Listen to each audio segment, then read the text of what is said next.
వాటి చొప్పున చేయు ప్రతివాడును బండ మీద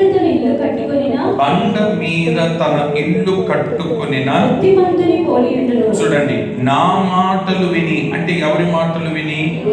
తండ్రి మాట. ఈరోజు మన సబ్జెక్ట్ తండ్రి కాబట్టి తండ్రి గురించి మాట్లాడదాం. ఓకే, ఈయన మాటలు విని, ఎవరి మాటలు విని? తండ్రి మాట విని వాటి చొప్పున చేయు ప్రతివాడును బండ మీద తన ఇల్లు కట్టుకొనిన బుద్ధిమంతుని పోలి ఉండును. వాన కురిసెను, వరద వచ్చెను, గాలి విసిరెను, కొట్టెను, కానీ వేయబడెను కనుక చేతులతో హల్లెలూయా చెప్పండి. బండ ఎవరనంటే మన ప్రభు అయిన క్రీస్తు. నేను అంటాను, తండ్రి మనతో చెప్పే మాట ఏంటంటే ఇసుక మీద కాదు, బండ మీద కట్టబడాలి. ఇప్పుడు ఆ బండ మన తండ్రి అయితే, ఆ ఫౌండేషన్ స్ట్రాంగ్ అయితే, వాన కురిసింది, గాలి వీసింది, ఆ తర్వాత ఏముందమ్మా అక్కడ? వరదలు వచ్చున్నాయి. ఇంటి మీద కొట్టినప్పటికీ ఆ ఇల్లు కదల్చబడలేదు. నేను అంటాను, కదలని ఒక విశ్వాసిగాను, కదలని ఒక పరిశుద్ధునిగాను, కదలని ఒక భక్తిమంతుడిగా నీవు ఉండాలనంటే నీ ఫౌండేషన్ స్ట్రాంగ్ గా ఉండాలి. ఆ ఫౌండేషన్ ఎవరై ఉండాలనంటే మన తండ్రి అయి ఉండాలి. స్తోత్రం చెప్దామా గట్టిగా? అబ్బా తండ్రి, అబ్బా తండ్రి పాట పాడేదా. ఉందా? పాట ఉంది కదా. ఏమండి, మన తండ్రి అబ్బా. అబ్బా అంటే ఫౌండేషన్, స్థిరమైన పునాది. కాబట్టి మీరు జాగ్రత్తగా ఈ మాట ఆలకిస్తే, ఈ తండ్రి లేకుండా అసలు మనకి జన్మ లేదు. నేను అంటాను, ఏదైనా మనకు ఉండవచ్చు, కానీ తండ్రి లేనిదే నీకు పుట్టుక లేదు, తండ్రి లేనిదే ఘనత నీకు లేదు. కొంతమంది ఏమండి, తల్లి గర్భిణిగా ఉన్నప్పుడే తండ్రి చనిపోతాడు. తండ్రి చనిపోయిన తర్వాత బిడ్డ పుట్టిన తర్వాత తండ్రి లేని బిడ్డగా ఉంటాడు. కానీ ఆ విత్తనం ఎక్కడదంటే తండ్రిదే. చెప్పండి, తండ్రిదే. అంటే ఏదున్నా లేకపోయినా తండ్రి లేకపోతే మనకి ఆ విలువ లేదు, తండ్రి లేకపోతే ఆ ఘనత లేదు, తండ్రి లేకపోతే ఈ జీవితమే లేదు. కాబట్టి తండ్రి ఎవరనంటే పునాది, ప్రారంభం, ఆధారం తండ్రి. ఈరోజు అట్టి తండ్రిని జ్ఞాపకం చేసుకోవడం చాలా మంచిది. ప్రియ దేవుని బిడ్డలారా, చాలా మందికి ఆ తండ్రి విలువ తెలియక, తండ్రి యొక్క స్థానాన్ని గుర్తెరగక తండ్రిని విచ్చలవిడిగా ప్రవర్తిస్తారు. తండ్రికి ఇవ్వాల్సిన గౌరవాన్ని ఇవ్వరు. ఒక మాటలో చెప్పాలనంటే తండ్రి ఎలాంటి వాడనంటే నిన్ను నడిపించగలిగినంతగా నడిపిస్తాడు. నీవు నడవలేని సమయంలో ఆయన తన భుజము మీద నిన్ను మోసుకొని వెళ్తాడు. ఆయన్నే తండ్రి. స్తోత్రం చెప్దాం ఒకసారి గట్టిగా. నీవు నడవగలిగినంతనే నేను నడిపించగలిగిన వాడు, నీవు నడవలేని సమయంలో నేను భుజము మీద మొయ్యగలిగిన వాడు. నువ్వు ఎంత బరువు ఉన్నావా అని చూడు. ఏమండి, నువ్వు ఎంత ఎత్తున్నావా అని చూడు.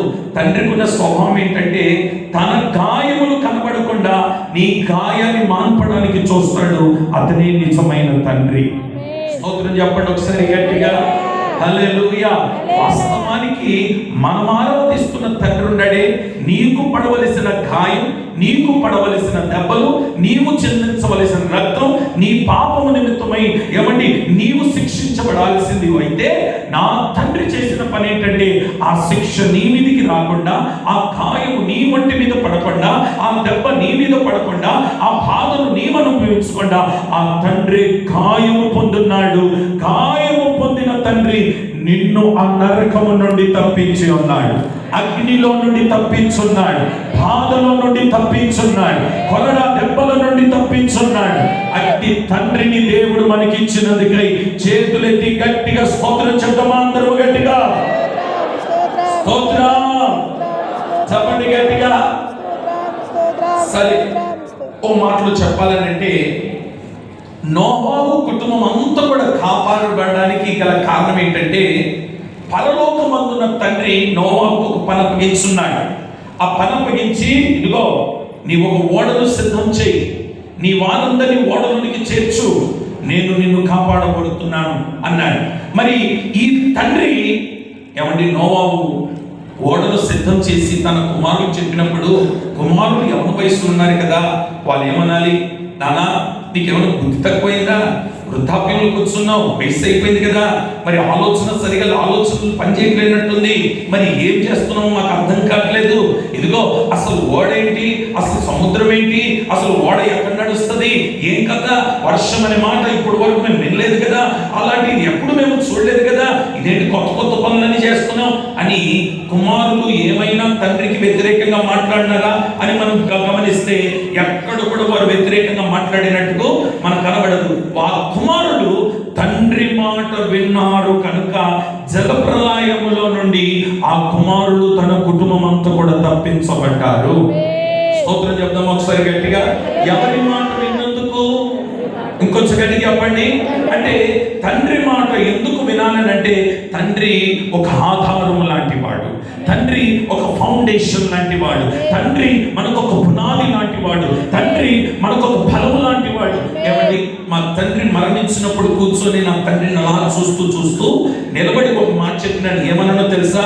నా తండ్రి ఒక సింహము లాంటి వాడని చెప్పాడు. ఎందుకు మాట అంటే ఆ సింహం బ్రతుకున్నంత వరకు సింహం పిల్లకు ఏది కొదువ ఉండదు. స్తోత్రం చెప్తాం ఒకసారి గట్టిగా. మహాధైర్యముగా మేము తిరగగలగడానికి గల కారణం ఏంటంటే మా వెనకాల ఉన్న తండ్రి ఎవరనంటే సింహము గుండె లాంటి వాడు. మనకున్న ఆధారము మన తండ్రి. ఈరోజు అట్టి తండ్రిని మనము ఘనపరచాలని ప్రభు తెలియజేస్తున్నాడు. దేవునికి మహిమ కలుగును గాక.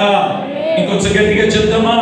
చాలాసార్లు చెప్పిన విషయం మరొక కోణంలో చెప్తాను, జాగ్రత్తగా వినండి. ఒకసారి ఈ శాస్త్రవేత్తలు వారు ఏదో ఒక సైంటిఫికల్గా ఏదో ఒకటి కనిపెట్టాలని వాళ్ళు ప్రయత్నిస్తూ ఉంటారు. ఒకసారి రష్యా దేశంలో ఇలాంటి 4 యవనస్తులు ఈ ఒక మొక్కను కనిపెట్టడానికి